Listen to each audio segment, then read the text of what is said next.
As far back as I can remember, I always wanted to be a gangster. It's one of the opening lines from the film Goodfellas, and it's a sentiment with which I can sympathize. That's not to say I ever actually wanted to be a gangster. I can assure you without an ounce of hyperbole that I'm far too much of a coward to entertain such a notion. So it's not that statement's romanticized notion of violence masquerading as modern-day swashbuckling that calls to me, but its sense of yearning, a longing to be something greater. As far back as I can remember, I've always wanted to be a DJ. Not a two turntables and a microphone, wicka house music kind of DJ, but coming up next hour, chances for you to win tickets to see Foghat kind of DJ. I recognize that it's not the most auspicious of aspirations, but it was mine. I was approximately 8 years old when I realized that the person I heard on the radio talking between songs got paid. In that moment, I became aware of the fact that not all jobs were work, a concept that still escapes many adults. But from the instant I had my awakening, I knew that I wanted to be a disc jockey, much to the consternation of my family and teachers. All I wanted to do was sit in a room and play records. I would practice things like hitting the post. It's radio jargon for talking over the intro of a song right up until the split second that the vocals begin. It's harder than you might think, and in the grand scheme of things, perhaps the singularly most useless talent a human being can possess. But I can do it. I tell you all this so the rest of what you're about to hear makes sense. If you don't understand the power that radio held over me, the strength of my desire to be a DJ, then the rest of this will seem, quite frankly, ludicrous. But that same boyhood desire that held sway over Henry Hill, that same childhood yearning that would one day lead him to traffic and narcotics and rob and kill, I understand. Not literally, mind you, don't worry, I haven't killed anyone, but what I have done is chased a dream down the rabbit hole only to find myself in one of the most surreal, nonsensical evenings of my life, a night of 1,000 clowns. It was the spring of 1996, and I had weaseled my way into an internship at a local alternative rock station, 106.9 The Buzz. I started by fetching coffee for the station's morning show personalities. Over the course of several months, I was assigned increasingly important tasks until I had become the morning show's de facto and, more importantly, unpaid producer. Due to my Horatio Alger-like work ethic, I was made the station's assistant promotions director. Now, don't let the lofty job title fool you. The position amounted to little more than handing out bumper stickers as people left concerts. And while the job didn't pay much, it was just enough to allow me to finally move out of the room at my mother's house and into the room at my mother's basement. But none of that mattered, because the job came with something better than money, an air shift.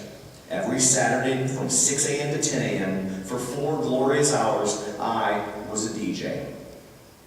Well, okay, truth be told, from 6 a.m. to 8 a.m., I played a pre-recorded countdown show, so it was more like 2 glorious hours, and I was only allowed to talk twice an hour from 8 a.m. to 10 a.m., so I guess when you added it all up, it was more like 90 glorious seconds, but it was mine.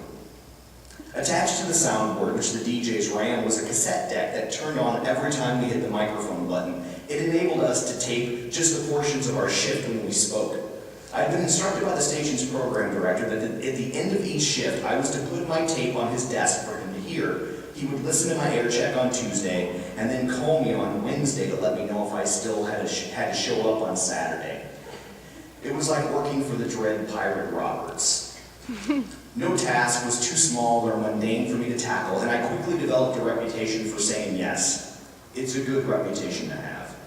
And it was in the fall of that same year that he called me into his office. "You drive a decent car, right?" he asked, cryptically. Yeah, actually, I just bought it," I replied. "What is it?" "A 95 Geo Prism," I answered hesitantly. "That'll work." Now, in retrospect, that snippet of conversation should have been a major red flag for me regarding radio, because not only was I a locally part-timer in possession of what was quite possibly the nicest car owned by a station employee, but all it took to achieve that honor was, of all things, a 1995 Geo Prism. You've heard of Insane Clown Posse, of course, he went on. Of course, I lied with mock incredulousness. One of the first things you realize when working at an alternative rock station is that you damn well better have heard of every band ever. In a world of music snobs, God help the person who is unaware of the next indie rock darling. In my short time there, I claimed to have bootlegs of artists I'd never heard of and professed to have seen concerts of bands that, for all I knew, never even existed.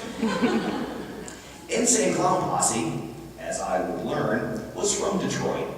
They were part of the then burgeoning movement called horrorcore, a genre which combined the worst of both rap and rock. Their onstage persona was that of serial-killing clowns, complete with creepy-looking clown makeup.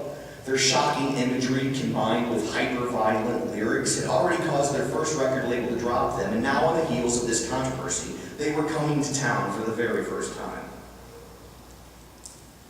Well, my boss continued, I'm going to need you to pick them up at their hotel and take them to a personal appearance. Now we were talking. This wasn't just getting coffee or making copies. No, this was actually something important. Thus far, outside of my brief weekly air shift, the greatest degree of responsibility with which I had been entrusted was loading the t-shirt cannon before station remotes. My mission, which I accepted, was to pick up the band from a hotel and deliver them to the local arena. Now, the band wasn't playing the arena, mind you. They were playing a small theater down the street. However, the station was going to be set up in a vacant lot across from the arena in order to promote a professional wrestling pay-per-view event taking place there that evening.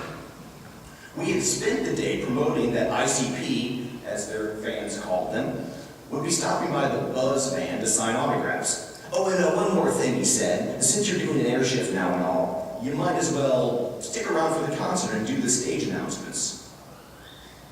You know that moment in Raiders of the Lost Ark where Indy puts the headpiece in the staff of Ra and the sunlight streams through it, illuminating the map room and revealing the well of souls? Yeah, just like that. Here it was, my big moment. I would be picking up honest-to-God rock stars, or rock star-ish. Then I'd be introducing them on stage, and that's what real DJs did. The stage announcement is a delicate thing, even in the best of circumstances. Now never forget that the crowd is there to see the band, not the DJ. Sure, if you're the morning guy at the only rock station in town, the crowd might collectively humor you for an additional 30 seconds, but suffice to say, your window of opportunity is brief. Crowds will quickly turn on anyone who forgets the real reason they have gathered, and the lesser known the DJ, the quicker they'll turn. Now, in a different profession, I'd have wondered what to wear. But seeing that this was radio, the attire was a given. Jeans and a station t-shirt. You never went to a station event without wearing the Buzz logo. Now, as I sat outside the hotel, it dawned on me that I'd been given no specific instructions on how to pick them up. I didn't have a phone number, a room number, or a tour manager's name. I didn't even have the band members' real names. I only knew them by their clown de plume, Violent J and Shaggy Two-Dope, which was admittedly difficult to say without giggling. My lack of guidance quickly resolved itself upon entry. In the lobby, seated on a couch and waited patiently among an ocean of khaki-clad business travelers, sat two men wearing blue jeans, gas station-style work shirts, and, tellingly, clown makeup. I approached them and in an attempt to inject some levity, asked with feigned confusion, hey, have you guys seen Insane Clown Posse anywhere? They looked at each other, perplexed. We're Insane Clown Posse, Shaggy Two-Dope replied in a confused fashion, which was decidedly unfeigned. Clearly, we would not be engaging in witty banter. I ushered them out of the hotel lobby and into the opulent luxury of the Geoprism. We drove to the arena in silence, a silence that remained unbroken until we arrived at the venue, when Shaggy Two-Dope finally punctured it with a profanity. It was the grandest of all profanities, one which, if said aloud on the radio, would immediately result in heavy fines to the station and immediate termination of its speakers per the orders of the Federal Communications Commission. Therefore, in the spirit of radio and governmental regulation, and with tongue planted firmly in cheek, all future appearances of the F word will instead be replaced with FCC. What, the FCC? Said Shaggy Two-Dope. Truer words had never been spoken. Upon rounding the corner of the venue, we discovered the Buzz Band, broadcasting live with their masks extended a full 25 feet in the air. But more significantly, the van was surrounded by a sea of people dressed in full clown regalia. Hair, makeup, red noses. It looked like the Million Clown March. What the FCC indeed. So what exactly is the plan here, he said. And it was then I realized that I didn't really know what the plan was. Clearly Shaggy was becoming nervous. And this was a guy whose full-time job was dressing up like a clown and carrying a hatchet. When that guy becomes nervous, you would be well advised to do likewise. I don't know, sign autographs or something. He laughed, audibly. No, we're not going to go out there. Those guys will kill us. I thought they were your fans. Yeah, exactly. I took another look at their fans, adorned in baggy jeans, hockey jerseys, and face paint that made them look like the bastard-loved children of Pennywise and John Wayne Gacy. And as much as it pained me, I had to admit that, yeah, exactly, was a pretty solid argument. However, that wouldn't carry any weight with the program director. What we had here was the situation. Look, we've been promoting this on air all day long, I pleaded. We're not getting out of the car, he said. What do you think we are, crazy? Well, you are called insane, Cloud. I had entertained the notion. What the hell would we even do if we went out there, Shaggy said. I don't know, you're clowns. How would you make some balloon animals or something? Look, Shaggy said, we can't go out there. The juggalos would tear us to shreds. The juggalo-whats? The juggalos. Our fans, that's what they call themselves. Look, man, I really don't get it either, Shaggy confessed. All I know is nobody gave an FCC. Then one day we put on this makeup and suddenly they gave an FCC. His explanation of things made sense, and his moment of introspection made me take a certain amount of pity on him. And just as we were about to hold hands and sing Kumbaya, we got made. The crowd, seemingly en masse, came to the simultaneous realization that their favorite band was currently residing in the backseat of my geoprism. Now, had cooler heads prevailed, this information would have filled them with sadness about the band, and more importantly, themselves. But we're not talking about cooler heads, we're talking about juggalos. There wasn't a cool head in the bunch. They didn't disperse, they descended. Before we knew what hit us, the car was surrounded, engulfed by juggalos. It was then that I noticed the soda. Now, unbeknownst to me at the time was the fact that part of ICP's onstage antics included spraying the crowd with Faygo root beer. Faygo was a discount brand of soda that originated in their hometown of Detroit, and they went through truckloads of it. As I would later learn, there was almost no point during an ICP show when the two of them weren't soaking the audience with the stuff. I didn't know any of that yet, but I was about to. As the crowd continued to swarm our car, I turned around and I asked Shaggy, hey, what's the deal with all the 2-liter bottles? And with that, there was an explosion of carbonation, and my car was showered with Faygo root beer. Drenched is too subtle of a word to describe the amount of fluid that submerged us. Vision was immediately reduced to zero as our windows were lacquered in a thick layer of high fructose corn syrup. I turned on my wipers to clear the glaze, but as I would discover, windshield wipers are less than effective on high fructose corn syrup. The sugary varnish proved too much for the blades. Instead of cleaning the glass, they stuttered their way through the sticky concoction, succeeding only in smoothing the veneer. My only achievement had been coating the window with an opaque varnish which reduced the surrounding mob to a milky splotch. In the distance, I could just make out the station's broadcast van. It too was consumed by an angry milky splotch. The van was being rocked from side to side. Its mast was beginning to sway in precisely the manner in which masts are not meant to sway. The van was in danger of tipping over. I had to get him out of there. The only way to quell the crowd was by removing the adjutant. I took a deep breath, put the car in reverse, leaned on the horn, hit the gas, and hoped for the best. Of course, the horn on a 1995 Geoprism wasn't exactly designed to strike fear into the hearts of men. Whereas a normal horn might say, move it, a Geoprism's horn is more along the lines of, excuse me, sir. And while the horn of a prism might not inspire a crowd to disperse, luckily a moving car does, even a prism. The horde began to part as we backed toward the street. When my front tires thumped over the curb, I slammed the car into drive and sped away, or as close of an approximation to sped away as a 1995 Geo-Prism can reasonably be expected to muster. Once on the road, I cut a small ribbon of vision using wiper fluid and headed back to the station. The interview was short and sweet. The band, at my suggestion, spun the story as their driver freaking out and fleeing the scene. They, of course, would have loved to have stayed and taken a Fago shower with everyone, but you know how drivers are. After the interview was complete, I took Shaggy Two-Dope and Violet J to the venue. The concert hall was an old, dilapidated theater. It had been built in the early 1900s as part of the Orpheum vaudeville circuit. During its heyday, luminaries such as Mae West, Henry Houdini, and Abbott and Costello had graced its stage. Clearly, its heyday was over. The floor seating had been ripped out to make the area in front of the stage standing room only. There was a balcony which ran along the perimeter and was lined with booths that overlooked the room. They were the sort of booths where one could easily imagine Lincoln having been shot.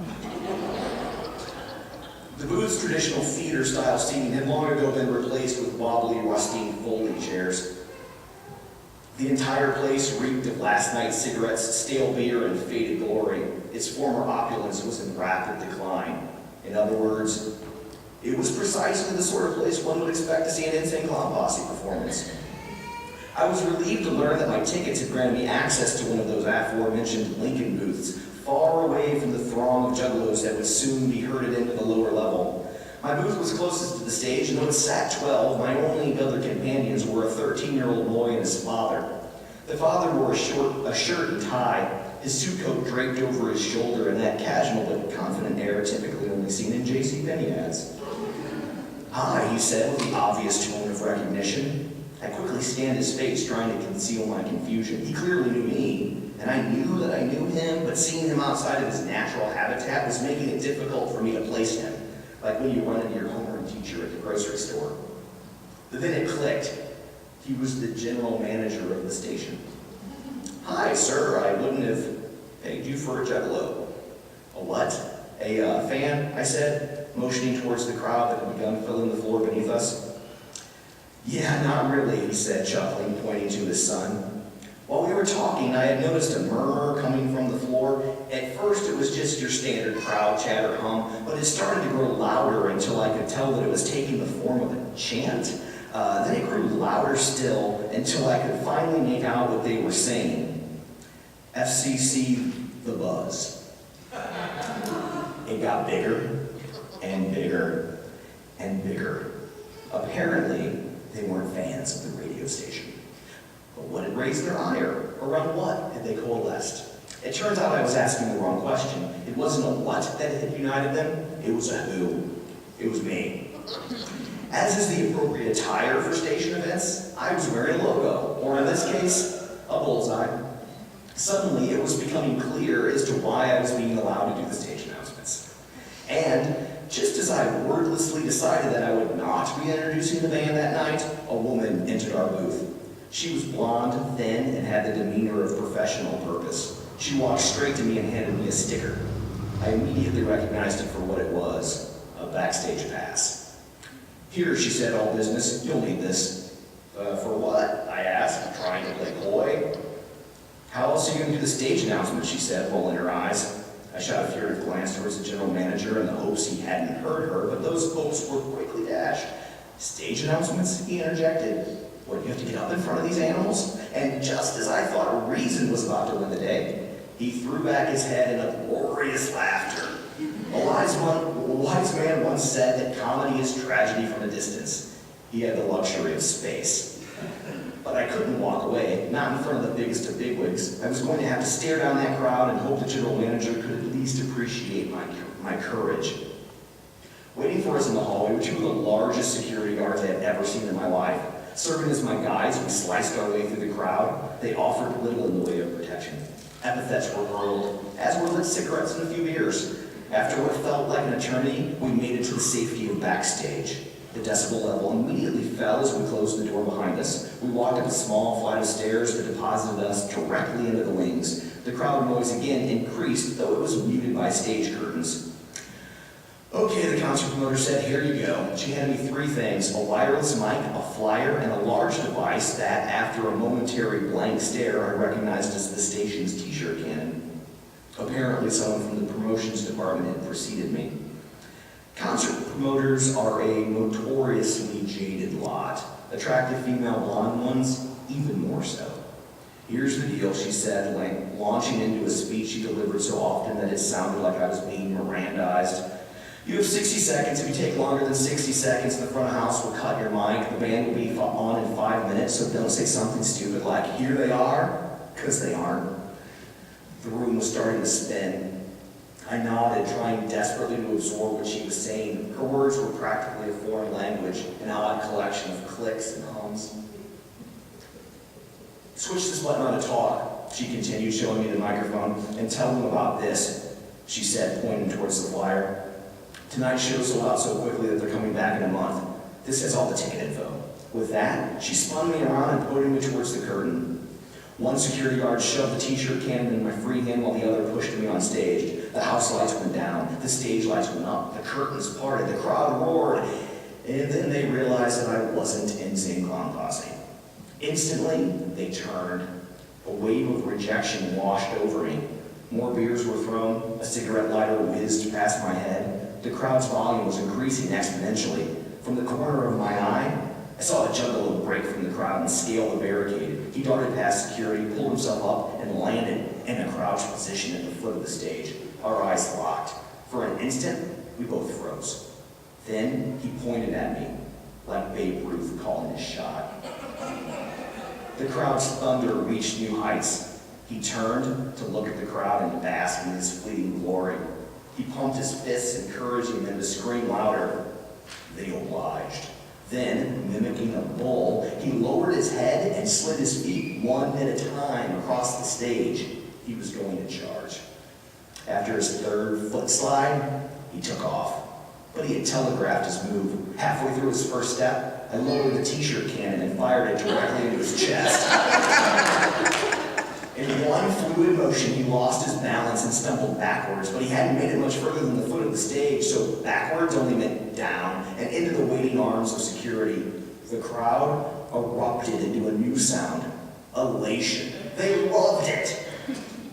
I raised the mic to my mouth and over their cheers screamed, "What up, juggalos?"